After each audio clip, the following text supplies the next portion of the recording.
Liyabingelelwa ibandla umhlaba wonke jikelele samukelana kwisifundo sethu sesitshiyagalolunye.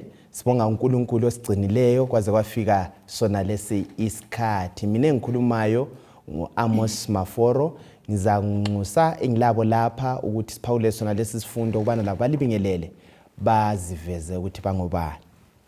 Salibonani balaleli lababukeli. NgeNkosi esihlanganisayo siyayibonga ubona sibe lesikhathi sokufunda. Okhulumayo ngumfundisi Dube. Salibonani lonke ngegama leNkosi yethu Jesu. Siyamukela nesifundweni sakuyona le iviki. Mina ngumsisiwe mhla. Ngiyalibingelela lonke ngegama leNkosi yethu Jesu. Okhulumayo nguNozinhle Ndlovu. Siza kuba lethuba lomthandazo singakangena isifundweni sethu kasikhulekeni. Baba wethu okhona ekhaya ezulwini, sithanda ukubonga ngamathuba osinika wona ukubana sifunde ezwini lakho. Sikhulekela ukukhona bukaMoya eNgcwele ukubana sincedise nxa siza kuphenya leli lizwe bese sisizwa lokunxusa kwakho, siphathiseke sonke ubususibusisa ngelihle igama leNkosi yethu Jesu siyakhuleka. Amen. Amen. Siyabonga isihlobo esithandekayo. Sibonga iNkosi esinikeze sona lesi sifundo. Isihloko sethu namhlanje sithi sona ubusisiwe lo oza ngegama leNkosi. Ubusisiwe lo ozayo ngegama leNkosi.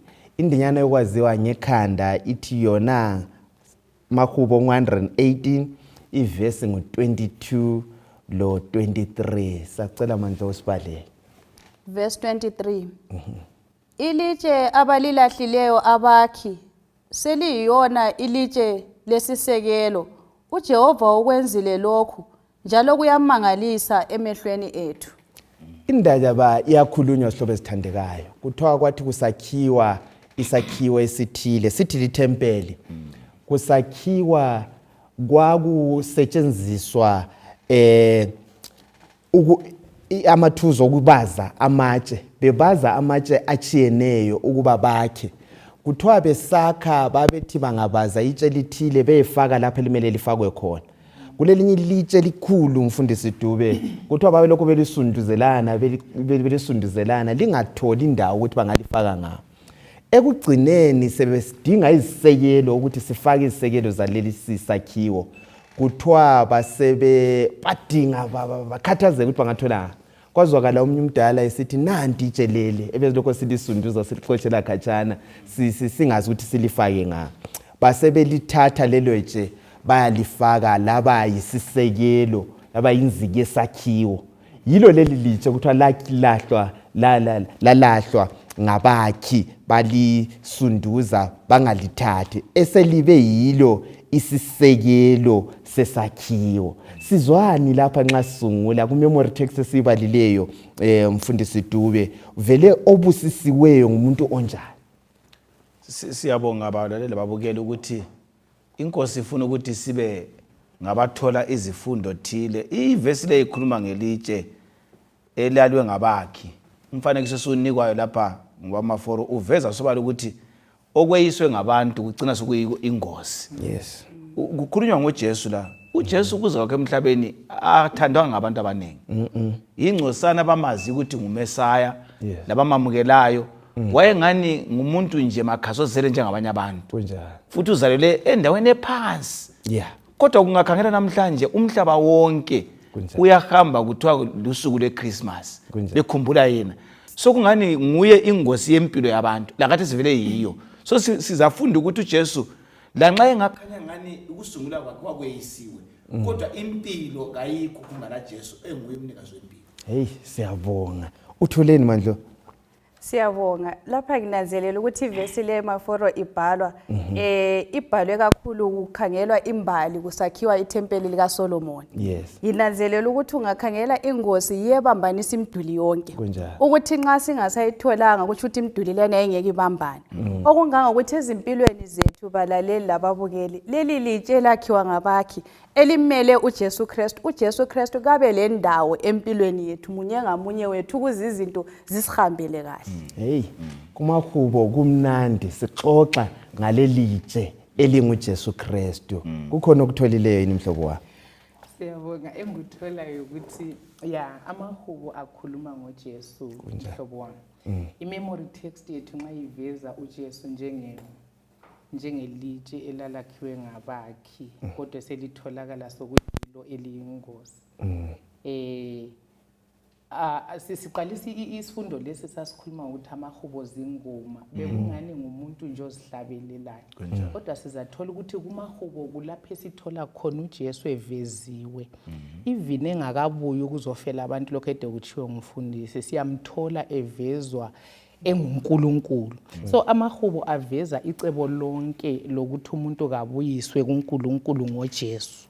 Lanxa ekhangeleke engasomuntu walutho ekuzeni kwakhe kodwa simthola kungela ukusindiswa ngaphandle kwakhe. So umahubo ukhuluma ngoJesu lecebo lokusindiswa kwethu yikho kufanele sifunde indaba yamahubo sibe sesimzwisisa uJesu osindisayo.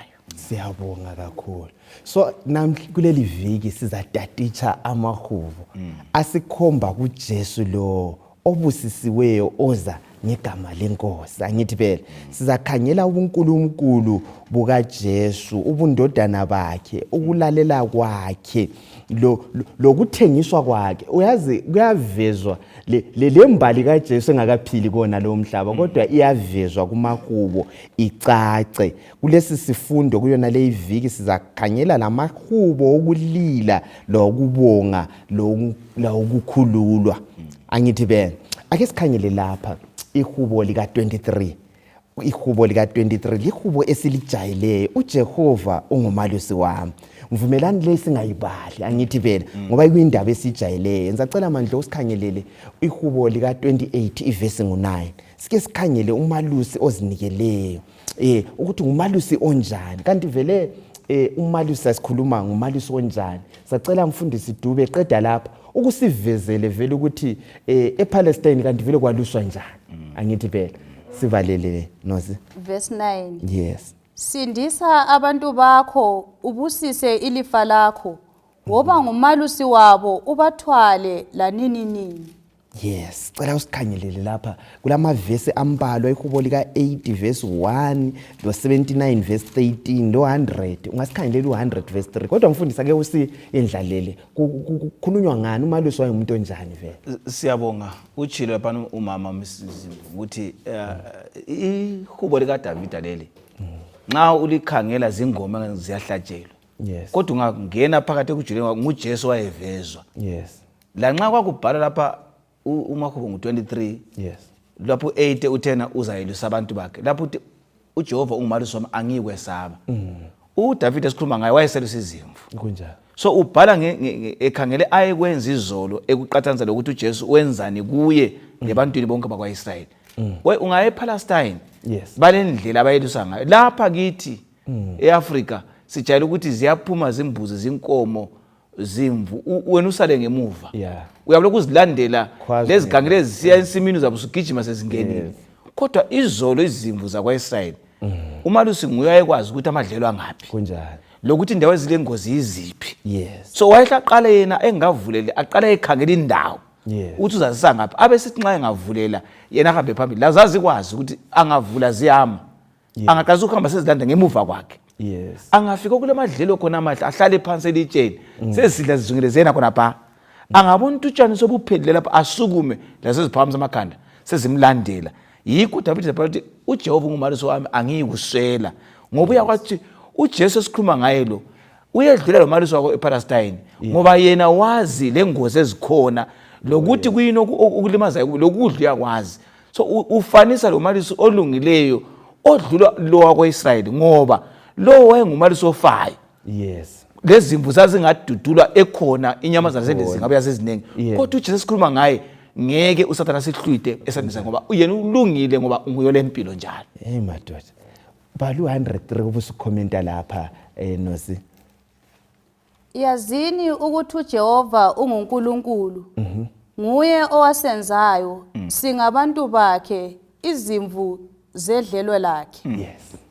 Sinanzelela ukuthi balaleli lababukeli thina singabaka Jehova ngokokuhlengwa sibe futhi ngabakho ngokokudalwa la ngokwesifungo sinanzelela ukuthi silobudlelwano obusondelelene kangaka loNkulunkulu okungangokuthi ngithathekiswe ngendaba kaMalusi ukuthi izimvu babe senelisa ukuthi bazehlukanise ngokumemeza nje omunye ngamemeza zihle zizwe ukuthi lo ngumalusi wethu zehlukane lanxa ziziningi okungangokuthi umalusi ulobudlelwano obumangalisayo lezimvu zakhe njengalokhu lathi njengabantu silobudlelwano obumangalisayo loNkulunkulu wethu kangathi nguwe wedwa ophilayo ngaphansi kwaleli langa vele kuthiwa loba kwakunguwe wedwa wayezabuya kufela akudinga ngithi phela yebo indaba ethi into engumfundisi laphana ngomalusi wePalestine yes ngikhumbula uDavid esiya kula loGoliath uqala nika imbali yokwelusa kwakhe abe sesithi ibhere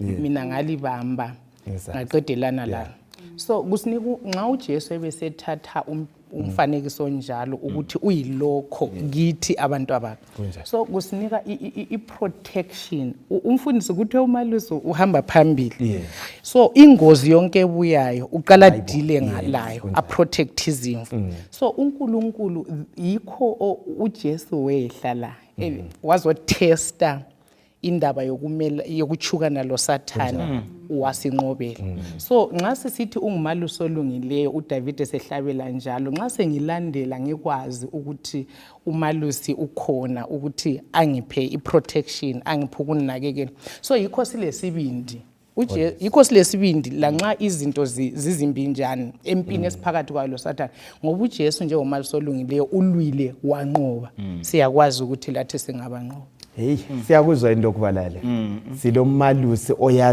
okwazi ngcono la khona lokho esingena kikho noze ake usikhangelele uJohane ngo10 verse ngu11 usiya ku15 sike sizwe ukuthi yena kanti uJesu uthi yena ungumalusi onjani verse 11 ngingumalusi olungileyo umalusi olungileyo unikela ukuphila kwakhe izimvu zakhe oqhatshiweyo kasuye umalusi ongumnini wezimvu right yikho nxa ebona iganyana lisiza uyazichiya izimvu abaleke iganyane libe seliuhlasela umhlambi liuhlakaze umuntu lo ubaleka ngokuba eyisiqhatshwa ngazikhathaleli izimvu mina ngingumalusi olungileyo ngiyazazi izimvu zami njalo lezimvu zami ziyangazi njengoba ubaba engazi mina lami ngiyamazi ubaba nginikela ukuphila kwami ezimvini zami hey mfundisi nansi indaba uthini kanti uJesu sike siqathanise labantu sesibaziyo abantu sizimvu zona lezi esizibonayo ngaba ngamabandla onala yena uthi unjani usivikela kukuphi olobayo uthena uJesu wazinikela impilo yakhe ngenxa yezimvu okungabantu abayithi yes la abesti ngumalusi olungileyo ngoba yena ukulunga kwakhe akutshoyo yikuthi kakulanto engamphazamisa nxa imvu yakhe eyithungamela kunjani nxa uthe bala ngicabanga ngisakhula saphuma saye enkomeni ngase ngithinte zami ngathi mfuna bembala ibhuku lami lapha ngedwa ngahlala esigodweni so phansi kwesihlahla esinye sasilenga kathi inhlato yayiphezulu khonapho mina ngingayiboni ngezwe sokuqanda la ngangigelile ngathi ngisithi lokuthi inkomo zikhona ngikwazanga ngazibona sesekitchen ekhaya 3 kilometers away ngagijima ngachiya ubaba wafuka wahleka wathi kanti manje inkomo uziyelo ba ngathi mbona indlathu wathi indlathu kuphela uJesu la ngeke ethuswe lo mayini uthi ngumalusi uthi la nxa kusizingozi ukhulumile umuntu uthi uyaqala dile ngengozi ayiqede abe sesuka lapho abathinti izimvu zakhe so uJesu akutsho uthi mina ngilungile isono asesilife ngaso ngoba mina ngalifele eCalvary ngazidela ukuthi ngife ngilenyule phakathi kokufa ngoba mina kangiso oqhatshiweyo nxa iholo lingabalutshwana uyayekela izimvu ngoba vela ngihole kungabuya ingozi yabaleka vele kathi ngokwamini lo uthi ngenxa yegazi lami kungcono ngife kulokuthi izimvu zami zife balalela bonke lapha silo Jesu othethe indawo yakho leyami ukuthi mina ngingafi wafa yena so ulunge ngoba ufile kulokuthi mina ngife yikho kulunga kwakhe uyazifundisa ungicabangise enye into ukuthi mina ngingakazwisisi izinto eziningi eBhayibheli ngangicabanga ukuthi uJesu esiza lapha vele kwakusaziwa ukuthi uyanqoba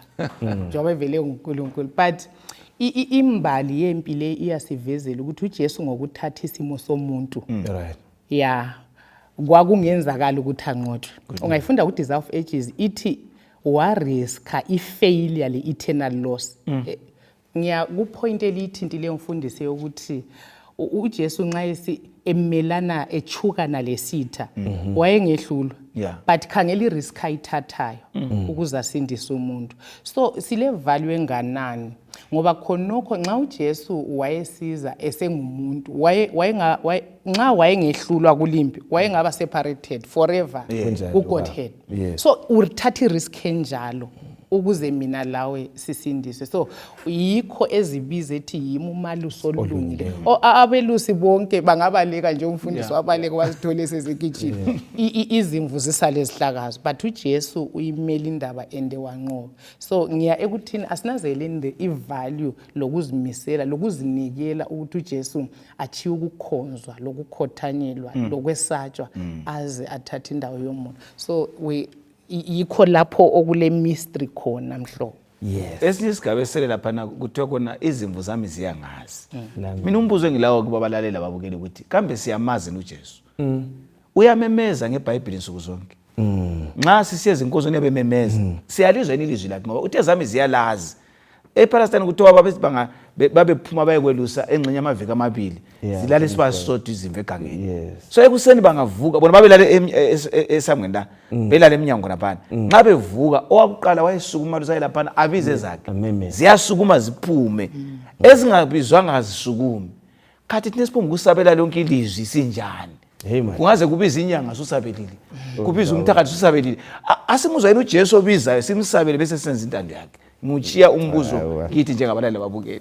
Ukungezelela khona lapho sinanzelela ukuthi njengezimvu kulezinye izikhathi esibona ngathi umalusi kakho phela kwezinye izikhathi ungafelwa ungangena phakathi kwezinye izinto uyacabanga ukuthi maybe umalusi lapha sechaye phansi kodwa sithola isibindi esokubana thina silomalusi olungileyo ukuthi la nxa mlaleli kumbe mbukeli ufelwe ugula awukho wedwa umalusi ukhona.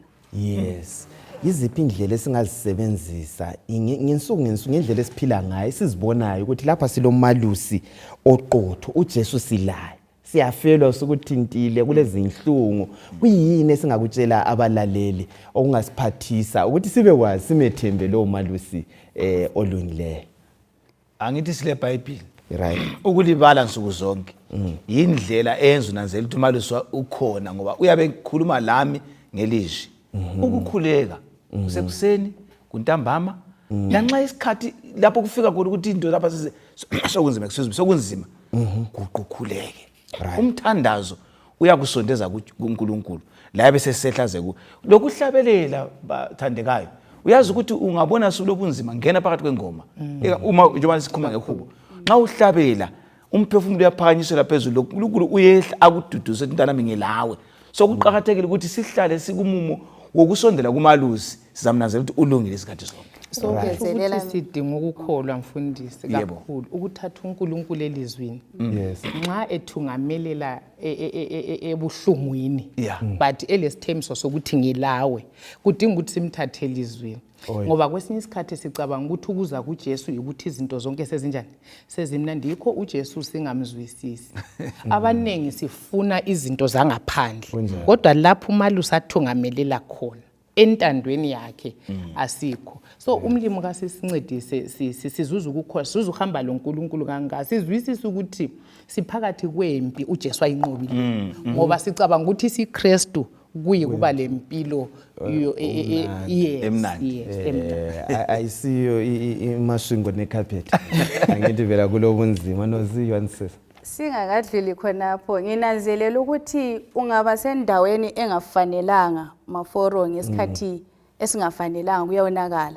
So lapho umalusi asibeni khona lapha biza khona singafunda mfundisi ilizwi sikhuleke asibeni khona emsebenzini kaNkulunkulu kuza sigcina sisendaweni eright lapho echo khona asiyeni sifunda ukumethemba. Hallelujah. Sike sikhangele lapha uMesiya lo ohlukule yiphi indlela ahlukunyezwa ngayo. Ngicela usikhangelele uSam ngu118 ihubo lika 118:22 verse 22 lo Psalm u22 verse 1 sijwayelele sike sadinda kiyo kakhulu ekhala lapha uJesu ukuthi Nkosi yami ungijiyelani na.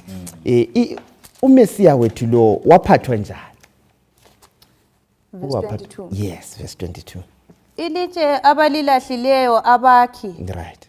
seliyilona ilitshe lesisekelo. Yes. Siye ku 22 verse 1. Yes. Nkulunkulu wami, kungani usungidelile na? Kungani ukhatshana kangaka kokungisindisa? Khatshana kangaka kwamazwi okububula kwami. Khangela lo 8. Verse 8. Yes. Uthemba uJehova lo kamkhulule, kamsindise njengoba ethokoza ngaye. Ake sikhangele impilo kaJesu. Wahlukunyezwa njani? Wathwala nzima njani? Kukhona yini esikunanzelelayo okugcwalisekayo ngamavesi yona? uMesiya wethu bamphatha njani labo ayezobasindisa? Kuqalisa amaforo lathi sonke lababukeli ekuzalweni kwakhe. Yes. Namhlanje nxa singaqathanisa sizayola ezibhedlela eziphakemeye, umama yabesembhedeni omuhle, sikhuluma ngendawo ezibukekayo. uJesu wayesesibayeni, abazali bayesibayeni besiyaza estabeleni lapho kulobulongwe khona.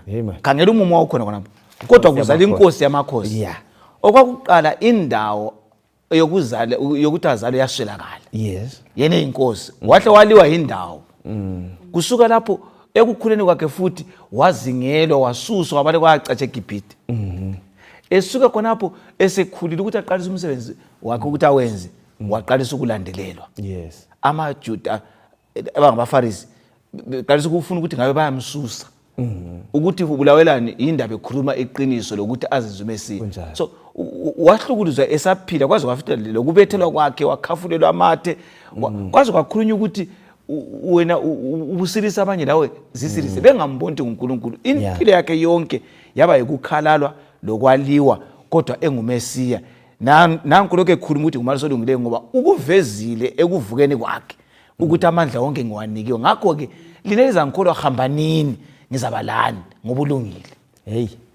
Einsika nguye itshelelana elalwe ngabani? Ngabakhe. Kumavesi isitholeni kuyini esikuzwisisayo? Yes.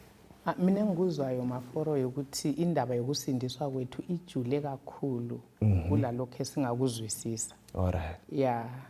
Ngike ngafunde indaba ebisithi ivele umuntu owileyo angakayizwisisi iphelele. Ukuthi uJesu lesikhuluma ngayo umfundisi nxa ekhuluma ukuthi waswela indawo yalapho angazalelwa khona. Wazalelwa esibayeni.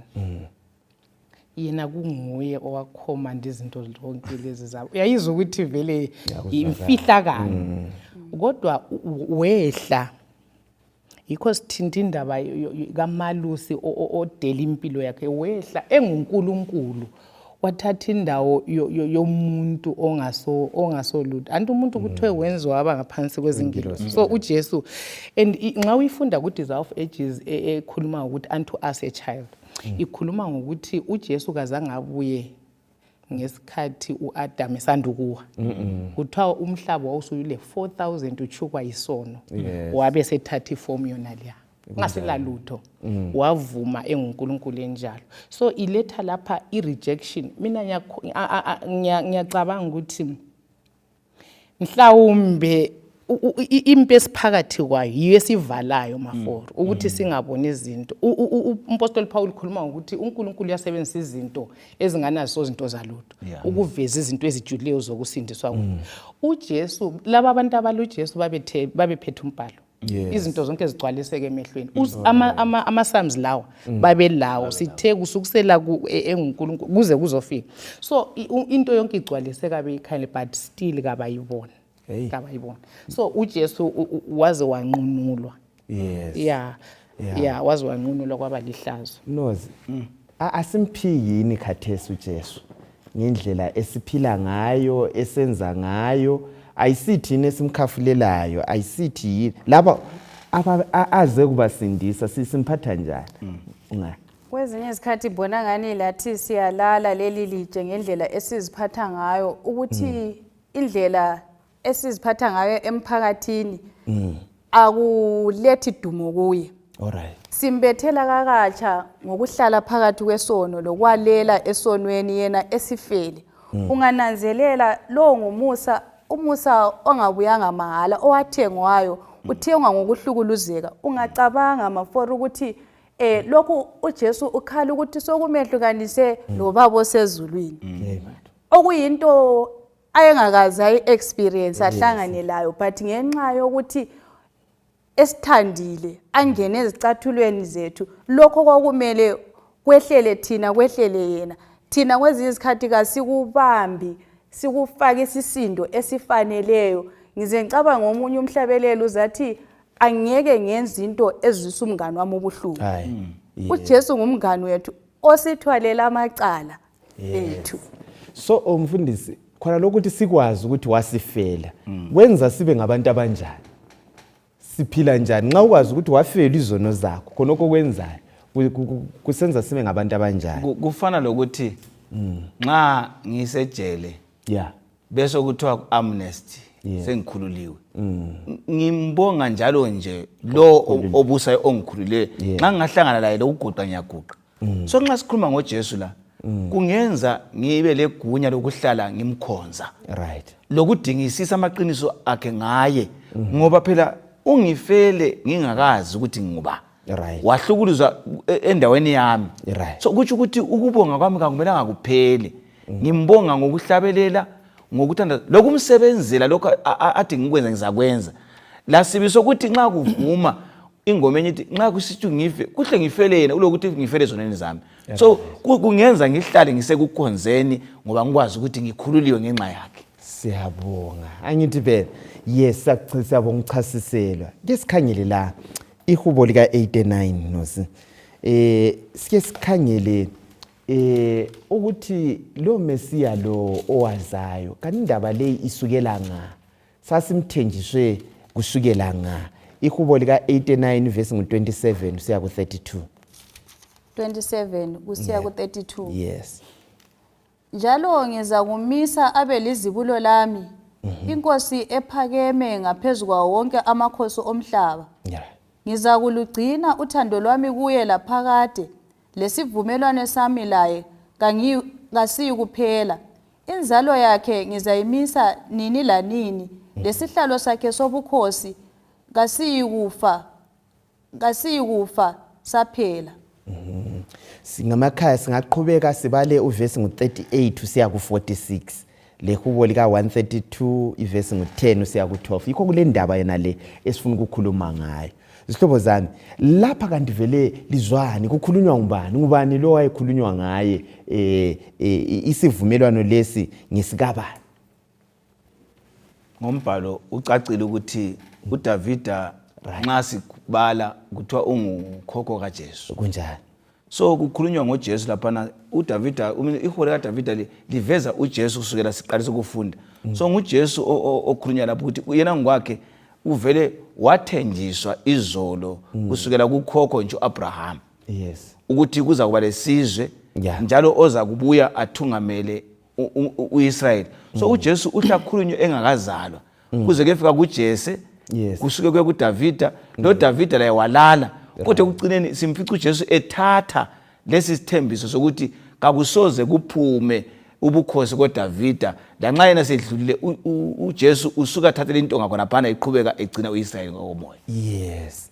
Kuyinokunye sikutholayo sakubonga ukusivezela ukuthi vele kusukela khona phana kuJuda uSathane wahle wakunanzelela wayefuna ukudiliza uthola ukuthi vele kwakuyizigebenga abantu beganga besenza konke kodwa umlimo wakwenza ukubana iline yona lena ingafi. Ikupho okunye futhi okwakungani kufuna ukudiliza icebo lona lelo? Sinanzelela ukuthi okunye maforo ukuthi laba babethenjisiwe babengabambi ama-terms umbisivumelwana ukuthi kumele baziphathe njani. Ungananzelela nxa ungacheka imbali yonke esukela phezulu uzananzelela abantwana bakaNkulunkulu izikhathi eziningi bebehlamuka entandweni kaNkulunkulu. Okwakungenza ukuthi isivumelwano sigcine singagcwaliseki. Kodwa sithola ukuthi uNkulunkulu wazimisela uthembakele esithembisweni sakhe lanxa thina njengoluntu singekela ukuthembakala. Yes, mhlobo. Unoze uthinta indaba emangalisayo eyokuthi uNkulunkulu wazimisela and ungayifunda vele umfundisi uthinte ukuthi isukela khona le kuAdam ibuye kuAbraham ibuye lokho isiza isithembiso sokuthi umhlaba uzasindiswa ngoJesu and ungayifunda kuhle kuGenesis 15 uNkulunkulu even ekhuluma loAbraham kuthiwa wenza isifungo kunjalo wamnika liyane yokwenza imhlatshelo yana ukufunga ukuthi umhlaba nyawo ubhadale so uNkulunkulu la nxa umuntu esuka entandweni yakhe kamlahli futhi katshintshi khona lokho yikho isifundo sethu itopic yethu sithi faithful ukuthi uyaligcina ilizwi lakhe lokuthi umuntu angazenzeni uNkulunkulu uzamhlenga so mina engufunda kakhulu ngumusa ukuthi sisindiswa ngomusa iplani yokuthi sisindiswe ngeyomusa ayikho ukuthi senzeni ngoba thina kithi vele ukwenza ukulunga kakukho ikubona sisuke entandweni sisuka kodwa uNkulunkulu is long suffering wale sibekezelela futhi esisindisa angithi phela loba kusisukela nga ake sikhangele uKolose ngu1 verse ngu16 lo 20 siya 22 16 ngoba izinto zonke zadalwa ngayo izinto zonke ezisezulwini lezisemhlabeni ezibonakalayo lezingabonakaliyo loba kuyizihlalo zobukhosi kumbe amandla loba ababusi kumbe abaphathi izinto zonke zadalwa ngayo zidalelwa yona verse 22 yeah 20 yes sukele ku 20 lokuthi ngayo abuyisane lezinto zonke loba kuyizinto ezisemhlabeni kumbe izinto ezisezulwini ngokwenza ukuthula ngegazi layo elachithwa esiphambanweni lina lake laba ngabehlukane loNkulunkulu liyizitha ezingqondweni zenu ngenxa yokuziphatha kwenu okubi kodwa khathesi uselibuyisile ngomzimba kaKristu uqobo lwayo ngokufa ukuze alimise lingcwele ebusweni bakhe lingelasici njalo limsulwa yes cine kuba yeah 22 lama verse la zihlobo zami sitholani asifundisani ngokuthi uJesu wayengubani la senzele khona yiziphi izithembiso esizitholayo kulama verse isiqiniseko sokuqala ukuthi uba nguye ifirst born kaNkulunkulu hathi ngokuzalwa komuntu physically right kodwa ngokuba lamandla lobuNkulunkulu yes nguye okhethwe nguThixo ukuthi aze azobambanisa umuntu owileyo lezulu kunjalo bese sifunda futhi ukuthi ngaye zonke izinto zenziwa ngenye indlela nxa kulabantu emhlabeni abaphika uJesu angazi ukuthi baza kuphila bethini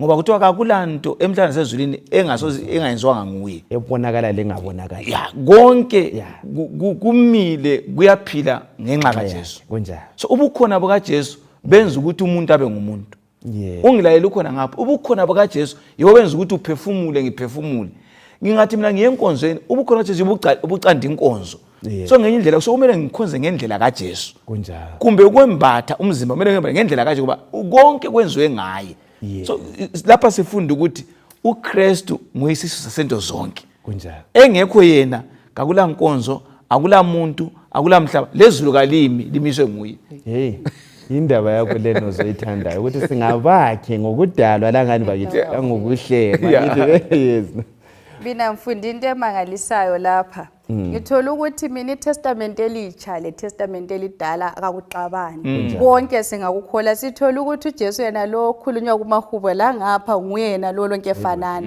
singamthemba okunye okundithathekisileyo ukuthi yena uthi asimise ebusweni bakhe singela sici simsulwa le ngibonile ukuthi uJesu kancengisa ukuthi asisindise singaba lesibindi balalela ukuthi khona lokho akuqala ezimpilweni zethu uyakuphuthisa kuphela uzimisela ukuthi asifikise simsulwa singasoleki singakwenza konke ukuba njengaye nxa sincediswa nguye. Yes. Uyazi nxa umfundisi lona ozibethinta indaba umfundisi uthinta indaba ye-first born mhlobo. Yes. Liyakwazi ukuthi uColossians 1 ujayele ukusihlupha uvesi yona leyo ukuthi uJesu nguyi-first born. Yikho amaKristu amaningi sehluleka lo umamukela njengoNkulunkulu sithi wadala. And nxa uJesu wadalwa kuthi ukuthi kasomhlatshelo ubengeke abe ngumhlatshelo womuntu. Kodwa nithole esinye isifundo lapha kuPsalms 89 verse 27 kuthe uDavida njengoba sikhulume ngesivumelwano sikaDavida ubekiwe njenge-firstborn kaNkulunkulu. But singakhangela biological ngokuzalwa uDavid wayengaso firstborn. But uNkulunkulu ukhuluma lokho ukuthi into yomfundisi ukuthi i-supreme power, i-authority. So yiyo umfuziselo onikwe uJesu ukuthi kuthiwe he is the firstborn. Otherwise asikhulumi ngebiology la sikhuluma ngokuzika kwe-authority lamandla uNkulunkulu amphe wona ukuzohlenga umhlaba. Siyabonga. Yes. Ubuzibulo kwesinye isikhathi umhlobo yakubheka ukuthi kuyakukhulunywa singathi ngesilungu first of its kind. Yeah, kulokho kukhulunywa ngakho. Siyabonga kakhulu kuyichasisa ngoba yahlupha kakhulu yona le indaba. Sike sikhangele ihubo lika lesibili uSamu 2 sike sikhangele inkosi lo uJesu lo esimlandelayo ulamandla kanani. Akukhangele ihubo lesibili ungakhangela uverse 1 sikhangele lo 7 verse 1. Kungani izizwe zixokozela na labantu besakha amasu ayize. Verse 7. Ngizasimemezela isimiso sika Jehova. Wathi kimi uyindodana yami lamuhla senguyimihlo. All right. Khangela kanje. Khangela lo 110 verse 1 to 3. Psalm 110 verse 1 to 3. Okay. uJehova uthi enkosini yami, hlala ngasekunene kwami ngize ngenze izitha zakho zibe isinyathelo sezinyawo zakho. Right. uJehova uzakwelula intonga yakho elamandla eyobukhosi kusuka eZiyoni. Wena uzabusa phakathi kwezitha zakho. Amabutho akho azazinikela mhla uphuma impi. Wembethe ubukhosi obungcwele phakathi komnyama wempondo zankomo. Uzakwamukela amazolo obutsha bakho. Right. Verse 5 to 6. Verse 5. uJehova usefungile ngayisayi kuguquka ungumpristi laphakade ezinyathelweni zikaMelkizedeki. uJehova ungakwesukunene sakho uzawucobodisa amakhosi mhla wosuku lokuthukuthela kwakhe. Uzazahlulela izizwe enze inqaba yabafileyo njalo abachoboze ababusi bomhlaba wonke. Right. Zihlobo zami. Ihubo lika 2 singalibala lonke angithi phela ngemakhaya ukuze sizwisise indaba esingayo. Sibale le hubo lika 89 verse ngo4 lo 13 kusiya ku 17. Lapha kuma verse la sizwani thina asifundisani ngoJesu kukhulunywani ngoJesu. nguJesu onjani mfundisi Dube? nguJesu oyinkosi, Right. olamandla angalinganiswayo. Kunjalo. Ngenxa ukuthi uchasisa lapho ukuthi uDavid utawona inkosi uJehova wathi enkosini yami. So uJehova nguNkulunkulu athi enkosini yami uthi uJesu Kristu. Right. Ngoba uyabusa uyinkosi kweIsrael. Kunjalo. Aphinde futhi abe ngumsindisi. Sifica uKristu onikwa amandla. Right. Ekuvukeni kwakhe uyatsho lapha ku 28 verse 18 uMateyu uthi amandla wonke anikwe kimi. Kunjalo. uKristu ngethi amandla wonke anikwe kimi evuke emangcwabeni. Senguye osebusa umhlaba lezulu. Abe sesithi hambanike ngizabalani. So sibona uNkulunkulu kuKristu eyinkosi engeke ilinganiswe ukuthi angazi balale babukele nxa ukuthi ikhona inkosi kulolutho lenkolo obona ngani lamandla ukudlula uKristu. Hayi mamela zwana ilizwi likaThixo. Nguye umnikazi wamandla. Ngoba uthi amandla wonke ulamakey. Yikho wavuka engcwabeni. Olobhengula lokho bevalele lapha labo chaka. Lokhokho wakho omkhola uvalele lapha. Kodwa noyinkosi enqoba ukufa. Angikhulumi ngenkosi enqoba izizwe eziphilayo. Kodwa enqoba ukufa ongabonakaliyo. So kasimkholweni ngoba nguye simthenjiswa lapho ukuthi ubusa inaphakade ozathi David umbona ehleze esandleni sokudla sikaThixo esitshengisela ukuthi unikwe amandla wonke okubusa umhlaba lezulu. Hey madoda mhlobo abantu bonke ungababuza bayakhonza abantu badinga amandla. Angithi lapha bakhona badinga amandla.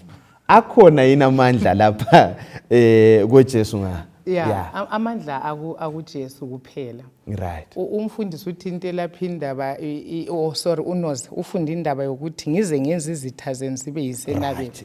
Umlobo waseletha umfanekiso wokuthi i-victory kumbe ukuthi umuntu unqobile bekukhanya ukuthi azamnyathela intaba, right, intaba yaphasi kwenyawo. So yiwo umfanekiso lethwayo lapha ngokunqoba kukaJesu.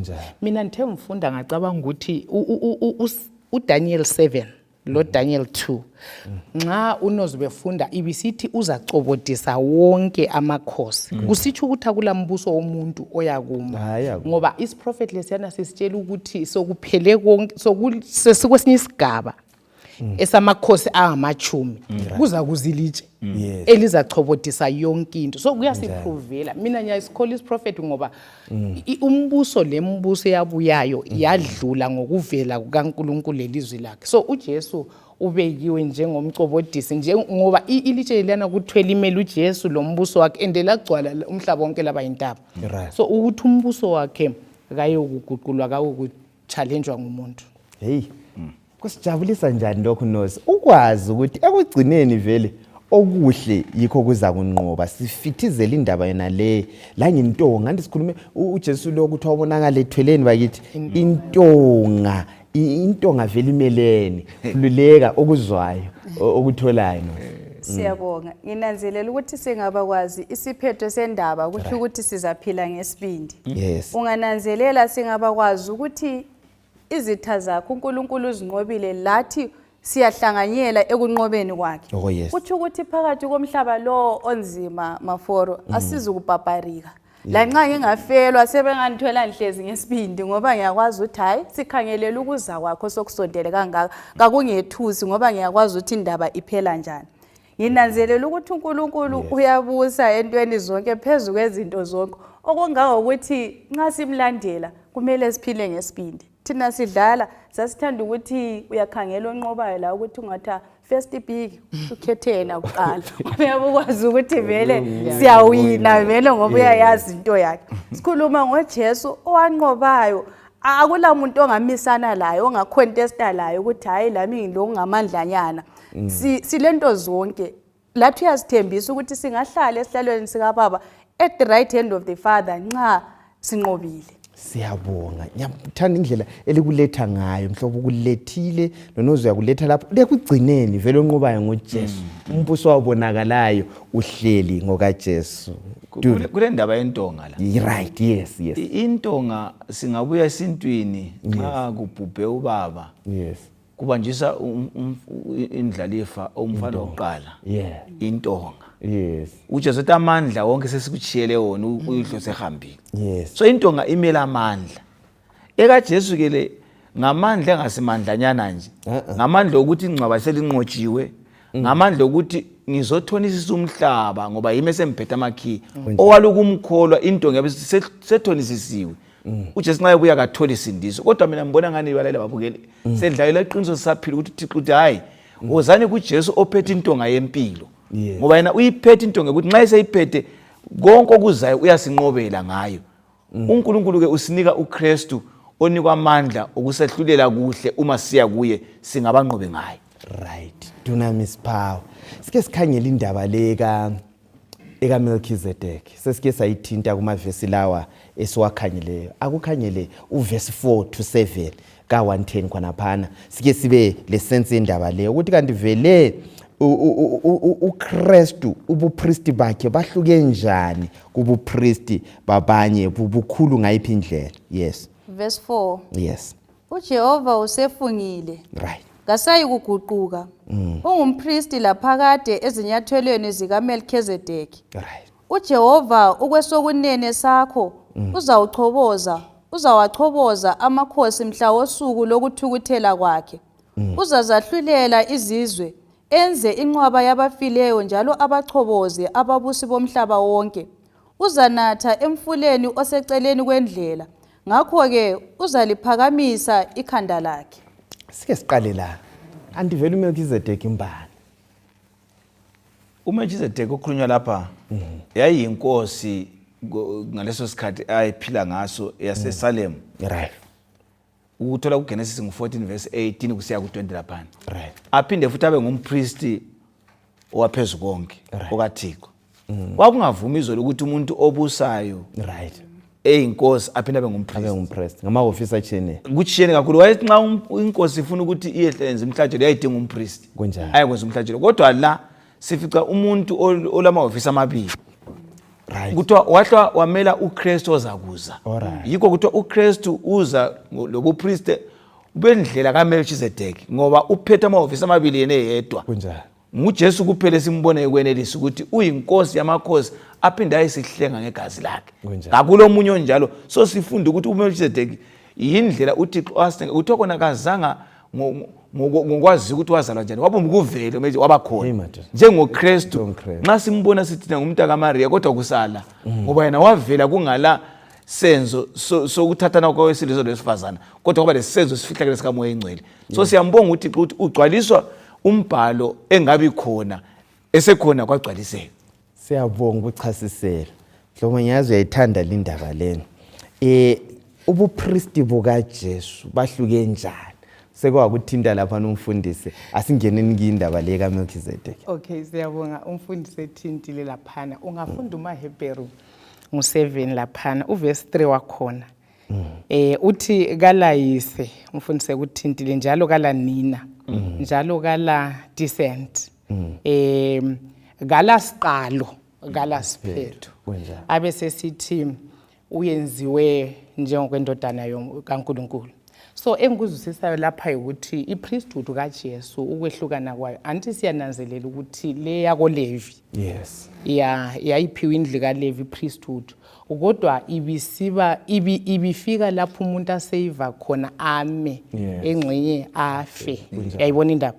Yikho esithi lapha umaHebheru lo oyindodana kaNkulunkulu esifanekisele uMelchizedeki ngayo ngala siqalo ngala siphetho. So kusinika i-continual i-perpetual position uKristu ayi-occupyileyo ukuba ngumpriest encengela abantu izono zawo ukuma phakathi kamuntu ophuphayo loNkulunkulu osona lokuba yinkosi iphakade yonke ngoba ebesithinta lapho ukuthi uNkulunkulu uJesu is the eternal king engeke imelane lomuntu. So ipriesthood kaJesu kayipheli ngoba uJesu kafi.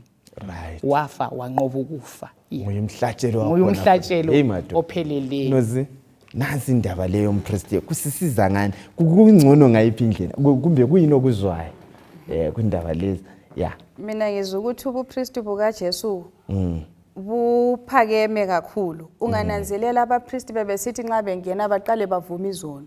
Kodwa sithola ukuthi yena akaphanjaniswa isono lokufa njengalapho sokuthintiwe. Okungangokuthi lobu bupristi esendaweni engcwele maforo singamthemba ukuthi izinto zonke zizakwenzeka ngoba kasesabi ukuthi hlezi uzawona kumbe kuzahamba njani kubuza kufa. Kodwa silesiqiniselo sokusindiswa ezilonga uJesu esendaweni engcwele esincengile. Yes, ngibonisa. Ukungezela ajo khona lapho ulokoza lapho. Ukuthi umpristi wemhlabeni wayesenza kodwa engaqedi konke wayechiya. Kumele ukuthi kuzaba lesikhathi sokuthiwa esekuhlanjululwa.